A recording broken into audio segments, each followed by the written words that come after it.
ትምህርት ተጀምሯል። የፈተና ጊዜም ሩቅ አይደለም። ብዙዎቻችን ደግሞ ረጅም ሰዓት ወስዶ ከማጥናት ይልቅ በብልሃት ማጥናት ወይም ስተዲ ስማርተርን እንደምንመርጥ የታወቀ። ግን ሳይንሳዊ መሰረት ያላቸውና ምርጥ ውጤት እንድታመጡ የሚያግዙት የትኞቹ የጥናት ዘዴዎች ናቸው? ሰላም፣ እንዴት አላችሁ? በዚህ ቪዲዮ ወሳኝ የሚባሉ ዋና ዋና የጥናት ዘዴዎችን፣ የጥናት መንገዶችን የምንመለከት ይሆናል። ለቻናላችን አዲስ ከሆናችሁ ሰብስክራይብ በማድረግ የቻናላችን ቤተሰብ እንዲሆኑ ከወዲሁ በትህትና ጠይቃችኋለሁ። የመጀመሪያው አጭር የጥናት ጊዜያት ነው ወይም ደግሞ ሾርት ቻንክስ በመባል በእንግሊዝኛው የሚታወቀው ሲሆን የተለያዩ ጥናቶች እንደሚያሳዩት ከሆነ መረጃዎችን በትንሽ በትንሹ ከፋፍሎ ማጥናት የበለጠ ውጤታማ ያደርጋል። በአንድ ጊዜ 10 ሰዓት ተጨናንቆ ከማጥናት ወይም ክራሚንግ ይልቅ ለተወሰኑ ሳምንታት በቀን 20 ወይም 30 ደቂቃ መድቦ ማጥናት እጅጉን ይበልጣል ወይም ደግሞ በተለየ መልኩ በጥሩ ውጤታማ ያደርጋል። ምክንያቱም አንጎላችን መረጃን ወደ ሲናፕስ ወይም የአንጎል የነርቭ መገናኛዎች ለማስገባት የሚቀለው በአንድ ረጅም ጊዜ ከምንሰጠው ይልቅ አጠር ባሉና በተደጋጋሚ ጊዜያት ሲሆን ነው። ለዚህም ነው እንደ ዋና፣ ቴኒስ ወይም የሙዚቃ ክህሎቶችን መማር እንኳን ይህንኑ አካሄድ የሚከተሉት። ምክንያቱም እነዚህ ቀላል የሆኑ መንገዶችን በተደጋጋሚ በሚደረግ ሰዓት የሚያዝና የሚለመድ የክህሎት መንገድ ስለሆነ ነው። በእነዚህም ላይ የተወሰነ ነገርን በመውሰድ ብቻ በየዕለት ተዕለቱ በተደጋጋሚ በመውሰድ ብቻ ትልቅ የሆነ ደረጃ ላይ ወይም ደግሞ ጥሩ የሆነ ውጤትን ማምጣት ትችላላችሁ ማለት ነው። ሁለተኛው እንቅልፍና የጥናት ልማድ ስሊፕ ኤንድ ሩቲን ሲሆን ሌሊቱን ሙሉ ተጨንቆ ማጥናት ወይም ፑሊንግ ኦል ናይተርስ ለፈተና እንደ ልማድ የሚቆጠር ቢሆንም ይህ ግን ከዝቅተኛ ውጤት ጋር ነው የሚያያዘው። ለረጅም ሰዓት እንቅልፍ አጥቶ ማጥናት የማሰብና የማስታወስ ችሎታን እስከ 4 ቀናት ድረስ ሊጎዳ ይችላል።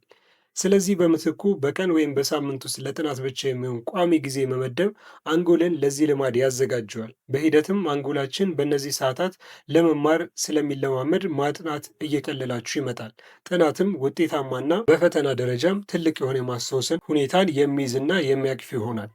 እንቅልፍ በጥናት ደረጃ ትልቅ ቦታ የሚይዝ ሲሆን አንድ ጤነኛ የሚባል ሰው በቀን ውስጥ ከ8 እስከ 7 ሰዓት እንቅልፍ መተኛት መቻል አለበት፣ ባለው የቀን ሁኔታ ላይ ጥሩ የሆነ ውጤታማ እንዲሆን ማለት ነው። ስለዚህ ምንም ጊዜ ቢሆን ምንም ያህል ጊዜ ቢወስድ ማለት ነው እንቅልፋችሁን በጥሩ ሁኔታ መውሰድ መቻል ወይም ደግሞ መተኛት መቻል አለባችሁ፣ ጥሩ ውጤት ለማምጣትና ያነበባችሁትንም ለብዙ ጊዜ ለመያዝ። በሶስተኛ ላይ ያለው የጥናት ዘዴዎች አክቲቭ ቨርስስ ፓሲቭ ስተዲ የሚባል ሲሆን ብዙዎቻችን ኖቶቻችንን በመደጋገም ወይም መጽሐፍ ላይ ቀለም በመቀባት ሃይላይትኒንግ ማለት ነው ሰዓታትን ብናሳልፍም ይህ ውጤታማ እንዳልሆነ ጥናቶች አረጋግጠዋል። ይህ ዘዴ ስለ ርዕሱ ያላችሁን ግንዛቤ አያካትትም። እንዲያውም ትኩረታችሁን አላስፈላጊ ወደሆኑ መረጃዎች ስለሚወስድ ጉዳት ሊኖረው ይችላል።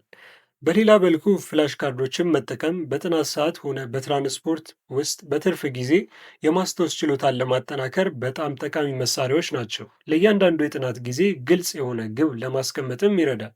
ዝም ብሎ ከማንበብ አንድ የምታተኩሩበት ነጥብን መምረጥ፣ ለምሳሌ በኬሚስትሪ ቀመሮችን ማመጣጠን ሊሆን ይችላል፣ ወይም የውጭ ቋንቋ ግሶችን መለማመድ። አራተኛው የማስተማር ዘዴ ፕሮቶጅ ኢፌክት የሚባለው ሲሆን የተማራችሁትን ነገር በቀላሉ ማስረዳት ካልቻላችሁ በደንብ አልገባችሁም ማለት ነው ይላል የጀርመኑ ሳይንቲስት አልበርት አንስታይን።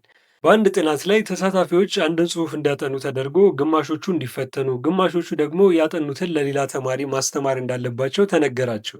በዚህ ጊዜ እንደሚያስተምሩ የተነገራቸው ተሳታፊዎች ዋናውን ሀሳብ በመረዳት ረገድ የተሻለ ውጤት አምጥተዋል። ምክንያቱም በምታስተምሩ ሰዓት፣ በምትናገሩ ሰዓት፣ ለሌላው በምታስረዱ ሰዓት አንጎላችሁ መረጃውን በምክንያታዊና በተቀናጀ መልኩ ስለሚያደራጅ ነው። ለዚህም ነው ለማስተማር ስትዘጋጁ በአእምሯችሁ እያንዳንዱን አይዲያዎች ስለምታመላልሱትና በኋላም ለማስታወስ ቀላልና አመርቂ ውጤት የሚያመጣ ይሆናል። አምስተኛ ላይ ያለው ልምምድ እና አካባቢ ወይም ደግሞ ቦታ ነው።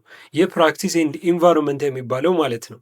እርግጥ ነው ልምምድ ፕራክቲስ የልምምድ ፈተናዎች ወይም ፕራክቲስ ቴክስት አንጎላችሁን ወይም አይምሯችሁን ለፈተና ሁኔታ ማዘጋጀት ብቻ ሳይሆን ስህተት ብትሰሩ እንኳን የእውቀት ክፍተታችሁን እንድታውቁ ይረዳችኋል። እነዚህ የሙከራ ፈተናዎች በራስ መተማመንን በመጨመር ለተሻለ ውጤት እንደሚያደርሱም ተረጋግጧል።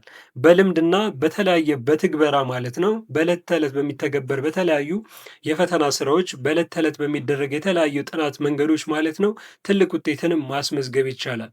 ታዲያ የት ነው ማጥናት ያለባችሁ? ጥናቶች እንደሚጠቁሙት ለጥናት ብቻ የተመደበ አስፈላጊ ቁሳቁሶች የተሟሉበት የተለየ ቦታ መኖሩ በጣም ጠቃሚ ነው።